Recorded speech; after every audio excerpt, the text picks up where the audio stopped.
ತಮ್ಮೆಲ್ಲರಿಗೂ ವಚನಗಳು ವಿತ್ ಮುಗುಳುನಗೆ ಚಾನಲ್ಗೆ ಆತ್ಮೀಯವಾದ ಸ್ವಾಗತ. ಇಂದಿನ ವಿಡಿಯೋದಲ್ಲಿ ಬಸವಣ್ಣನವರಿಗೆ ಆತ್ಮೀಯರಾಗಿರ್ತಕ್ಕಂತಹ ಶರಣ ಡೋಹಾರ ಕಕ್ಕಯ್ಯನವರ ಬಗ್ಗೆ ಸ್ವಲ್ಪ ಪರಿಚಯ ಮತ್ತು ಅವರ ವಚನಗಳು ಭಾವಾರ್ಥದೊಂದಿಗೆ ನಾನು ನಿಮ್ಮ ಮುಗುಳುನಗೆ. ಬಸವ ಧರ್ಮದಲ್ಲಿ ಒಬ್ಬ ದಲಿತ ಕೂಡ ಶ್ರೇಷ್ಠ ಅನುಭವಿ ಆಗ್ತಾನೆ ಅನ್ನೋದಕ್ಕೆ ಶರಣ ಡೋಹಾರ ಕಕ್ಕಯ್ಯನವರೇ ನಮಗೆ ಸಾಕ್ಷಿಯಾಗಿದ್ದಾರೆ. ಬಸವಣ್ಣನವರ ಸಮಾಜೋದ್ಧಾರಕ ಚಳುವಳಿಯಲ್ಲಿ ಸಾವಿರಾರು ಶರಣರು ನಾಡಿನ ನಾನಾ ಕಡೆಯಿಂದ ಆಗಮಿಸ್ತಾರೆ. ಬಸವಣ್ಣನವರು ಜಾತಿರಹಿತ ಸಮಾಜವನ್ನು ಕಟ್ಟಲಿಕ್ಕಾಗಿ ಶರಣರ ಸಂಕುಲವನ್ನು ಹುಟ್ಟು ಹಾಕ್ತಾರೆ. ಸರ್ವ ಜಾತಿ ಕುಲ ವರ್ಗ ಸಮುದಾಯಗಳಿಂದ ಆಗಮಿಸಿ ಶರಣ ಧರ್ಮಕ್ಕೆ ಸೇರಿ ಶರಣರಾಗಿದ್ದಾರೆ. ಅದೇ ರೀತಿಯಾಗಿ ಒಂದು ಅನುಭವ ಮಂಟಪದ ಸದಸ್ಯರಾದವರೊಳಗೆ ಶರಣ ಡೋಹಾರ ಕಕ್ಕಯ್ಯನವರು ಕೂಡ ಒಬ್ಬರು. ಬಸವಣ್ಣನವರಿಗೆ ಅತ್ಯಂತ ಪ್ರಿಯವಾದವರು. ಇವರು ಚರ್ಮವನ್ನು ಹದ ಮಾಡುವ ಕಾಯಕ ಮಾಡ್ತಾ ಇದ್ದ ಈ ಶರಣರು ಬಸವಣ್ಣನವರ ಪ್ರಭಾವಕ್ಕೆ ಒಳಗಾಗಿ ಕಲ್ಯಾಣಕ್ಕೆ ಬಂದು ನೆಲೆಸಿ ಸತ್ಯಶುದ್ಧವಾದ ಕಾಯಕದೊಳಗೆ ನಿರತರಾಗಿ ಇಷ್ಟಲಿಂಗವನ್ನು ಧರಿಸಿಕೊಂಡು ಲಿಂಗವಂತ ಧರ್ಮೀಯರಾಗಿ ಬದುಕನ್ನು ಸಾಗಿಸ್ತಾರೆ. ಇವರ ಕಾಲ 1160. ಅಸ್ಪೃಶ್ಯತೆಯಿಂದ ಜನಸಾಮಾನ್ಯರನ್ನು ಪಾತಾಳಕ್ಕೆ ತುಳಿದಿದ್ದ ಕಾಲ ಅದು.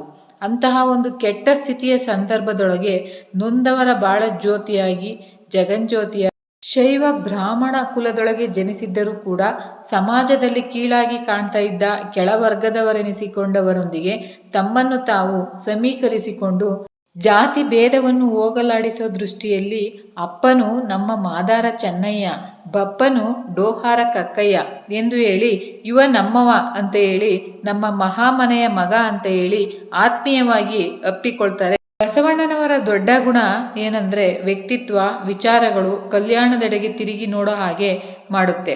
ಎಲ್ಲ ಶರಣರ ಆದಿಯಾಗಿ ಶರಣ ಕಕ್ಕಯ್ಯನವರು ಬಸವಣ್ಣನವರ ಮೇಲೆ ಅಪಾರ ಗೌರವವನ್ನು ಬೆಳೆಸಿಕೊಂಡು ಬಸವಣ್ಣನೇ ತಾಯಿ, ಬಸವಣ್ಣನೇ ತಂದೆ, ಬಸವಣ್ಣನೇ ಧರ್ಮ ಬಂಧು ಎನಗೆ ಎಂದು ಹೇಳ್ತಾರೆ.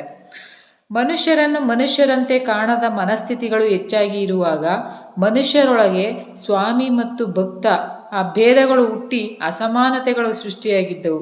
ಅದೇ ರೀತಿಯಾಗಿ ಡೋಹಾರ ಅಂದರೆ ಕೀಳು ಕುಲದವ, ಡೋಹಾರ ಅಂತಂದರೆ ಕೀಳು ಕುಲದವ, ಚಾಂಡಾಲ ಅನ್ನೋ ಅರ್ಥ ಕೂಡ ಕೊಡುತ್ತೆ. ಆದರೆ ಬಸವಣ್ಣನವರು ಕಟ್ಟಿದ ಧರ್ಮದೊಳಗೆ ಇದು ಯಾವುದಕ್ಕೂ ಅವಕಾಶ ಇರಲಿಲ್ಲ. ಡೋಹಾರನೆಂದರೆ ಕಕ್ಕಯ್ಯನ ಅಂತ ಹೇಳಿ ಪ್ರಶ್ನೆ ಮಾಡೋ ಮೂಲಕ ಬಸವಣ್ಣನವರು ಶರಣ ಕಕ್ಕಯ್ಯನವರ ಘನತೆಯನ್ನು ಲೋಕಕ್ಕೆ ಸಾರಿ ಹೇಳ್ತಾರೆ. ಅರಿವಿಂಗೆ ಹಿರಿದು ಕಿರಿದುಂಟೆ ಅನ್ನೋ ಹಾಗೆ ತನ್ನ ತಾನರಿದರೆ ತನ್ನ ಅರಿವೇ ಗುರು ಆಗುತ್ತದೆ, ತನ್ನ ತಾನು ಅರಿತರೆ ತನ್ನರಿವೇ ಗುರು ಆಗುತ್ತದೆ. ಹೀಗಾಗಿ ಶರಣ ಕಕ್ಕಯ್ಯನವರು ತಮ್ಮನ್ನು ತಾವು ಅರಿತವರು, ಲೌಕಿಕದೊಳಗೆ ಇದ್ದು ಅಲೌಕಿಕದ ಜ್ಞಾನದ ಸವಿಯನ್ನು ಉಂಡವರು, ಸಂಸಾರದೊಳಗೆ ಇದ್ದುಕೊಂಡೇ ಪರಮಯೋಗಿಗಳಾಗಿ ಸದ್ಗತಿಯನ್ನು ಕಂಡವರು ಶರಣ ಕಕ್ಕಯ್ಯನವರು. ಆ ವಚನಗಳಿಂದ ಅವರೊಬ್ಬ ಸಮರ್ಥ ವಚನಕಾರರು ಅಂತ ಹೇಳಿ ತಿಳಿದು ಬರುತ್ತೆ. ಅತ್ಯುತ್ತಮ ಮೌಲ್ಯದಿಂದ ಕೂಡಿದ ವಚನಗಳು ಶರಣ ಕಕ್ಕಯ್ಯನವರು ಶ್ರೇಷ್ಠ ಅನುಭವಿಗಳು ಅಂತ ವ್ಯಕ್ತಪಡಿಸುತ್ತೆ. ಅವರ ಪ್ರಾಮಾಣಿಕತೆ, ಕಾಯಕ ನಿಷ್ಠೆಯನ್ನು ಗಮನಿಸಿದ ಬಸವಣ್ಣನವರು ಹೃದಯ ತುಂಬಿ ತಮ್ಮ ವಚನಗಳಲ್ಲಿ ಅಭಿವ್ಯಕ್ತಪಡಿಸ್ತಾರೆ. ಇಂತಹ ಮಹಾನ್ ಶರಣ ಕಕ್ಕಯ್ಯನವರನ್ನು ಕೀಳು ಕುಲದವ ಅಂದರೆ ದೇವರು ನಗ್ತಾನೆ ಅಂತ ಹೇಳ್ತಾರೆ. ಅವರು ಕೆಳವರ್ಗದವರು ಅಂತ ಹೇಳಿ ಕರೆಸಿಕೊಳ್ಳೋರ ಸಂಪರ್ಕದಿಂದ ನಾನು ಮನುಷ್ಯನಾದೆ ಎನ್ನ ಭಕ್ತಿ ಪಾತ್ರೆ ತುಂಬಿತು ಅಂತ ಹೇಳೋದರ ಮೂಲಕ ತಮ್ಮ ಹೃದಯ ವೈಶಾಲ್ಯತೆಯನ್ನು ಮೆರೀತಾರೆ ಬಸವಣ್ಣನವರು. ದೀನ ದಲಿತರ ಮೇಲೆ ಇಟ್ಟಿದ್ದ ಪ್ರೀತಿ, ನಂಬಿಕೆ, ಆತ್ಮೀಯತೆಯನ್ನು ನಾವು ಅರ್ಥ ಮಾಡಿಕೊಂಡು ಅನುಷ್ಠಾನಕ್ಕೆ ತಂದದ್ದೇ ಆದಲ್ಲಿ ಭಾರತದ ವಿಶ್ವಗುರು ಆಗುವಲ್ಲಿ ಮತ್ಯಾವ ಸಂದೇಹವಿಲ್ಲ ಅಂತ ಹೇಳಿ ಸ್ಪಷ್ಟವಾಗಿ ಹೇಳಬೇಕಾಗುತ್ತೆ. ನಮ್ಮ ಸಂಕುಚಿತ ಮನೋಭಾವದಿಂದ ಬಸವಾದಿ ಶರಣರನ್ನು ಅರಿಯುವುದರೊಳಗೆ, ತಿಳಿದುಕೊಳ್ಳುವುದರೊಳಗೆ ನಾವಿನ್ನೂ ಕೂಡ ಅನಾಗರಿಕರಾಗಿಯೇ ಇದ್ದೀವಿ ಅಂತ ಹೇಳಿದ್ರೂ ಕೂಡ ತಪ್ಪಾಗಲಾರದು. ವಚನ ಹೀಗಿದೆ: ಆಸೆ ಆಮಿಷ ಒಳಿದು ಹುಸಿ ವಿಷಯಗಳೆಲ್ಲ ಹಿಂಗಿ ಸಂಶಯ ಸಂಬಂಧ ನಿಸ್ಸಂಬಂಧವಾಯಿತಯ್ಯ, ಎನ್ನ ಮನದೊಳಗೆ ಘನ ಪರಿಣಾಮವ ಕಂಡು ಮನ ಮಗ್ನವಾಯಿತಯ್ಯ, ಅಭಿನವ ಮಲ್ಲಿಕಾರ್ಜುನ ಪ್ರಭುದೇವರ ಕರುಣದಿಂದ ನಾನು ಬದುಕಿದೆನು. ಶರಣ ಕಕ್ಕಯ್ಯನವರು ತಮ್ಮ ವಚನಗಳಲ್ಲಿ ಬಸವಣ್ಣ, ಚನ್ನಬಸವಣ್ಣ, ಅಲ್ಲಮ್ಮ ಪ್ರಭು ಇನ್ನಿತರ ಹಲವು ಶರಣರನ್ನು ಸ್ಮೃತಿ ಮಾಡ್ತಾರೆ, ನೆನೆಸ್ತಾರೆ.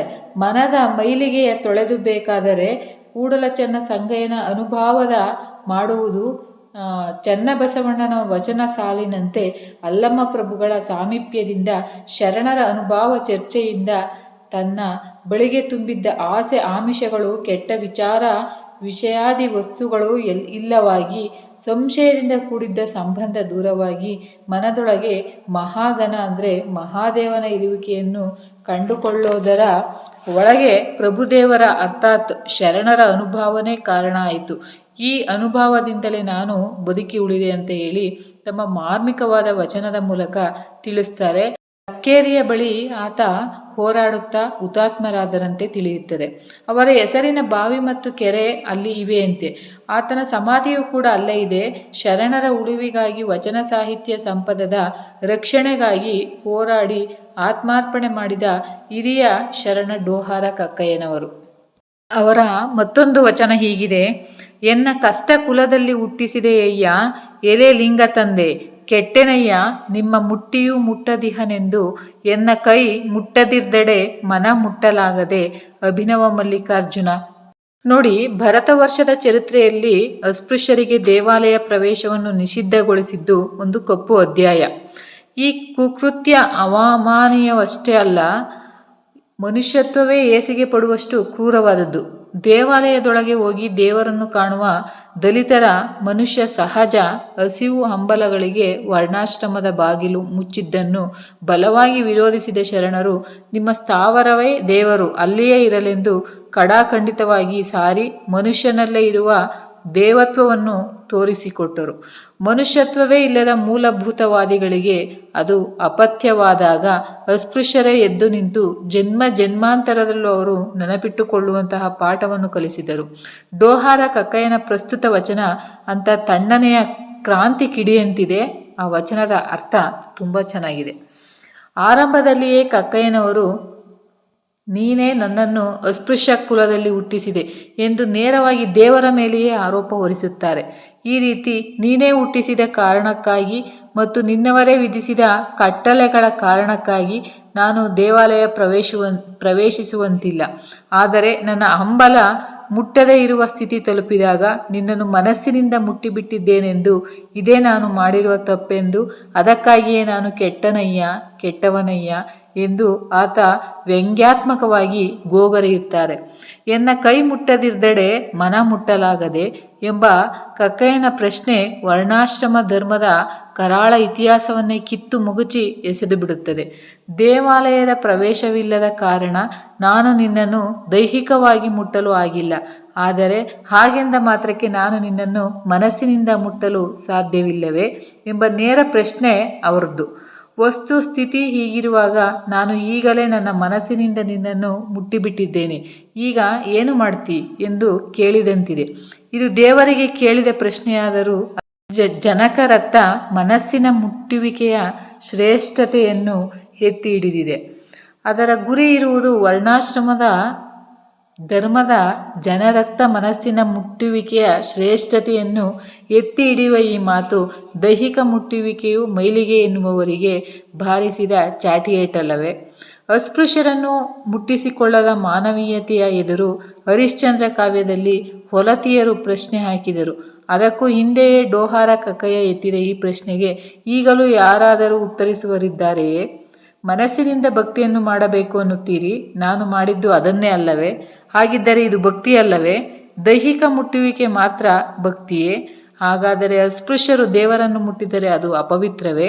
ಅವರನ್ನು ಹುಟ್ಟಿಸಿದ್ದು ದೇವರೇ ಅಲ್ಲವೇ? ಮನೋಸ್ಪರ್ಶ ಆದ ಮೇಲೆ ದೇಹ ಸ್ಪರ್ಶಕ್ಕೆ ಯಾವ ಬೆಲೆ? ಇದರಲ್ಲಿ ಯಾವುದು ಸತ್ಯ, ಯಾವುದು ಮಿಥ್ಯ, ಯಾವುದು ಎಡಬಿಡಂಗಿತನ? ಹೀಗೆ ಅನೇಕ ಪ್ರಶ್ನೆಗಳನ್ನು ಮುಂದಿಡುತ್ತವೆ ಈ ವಚನಗಳು.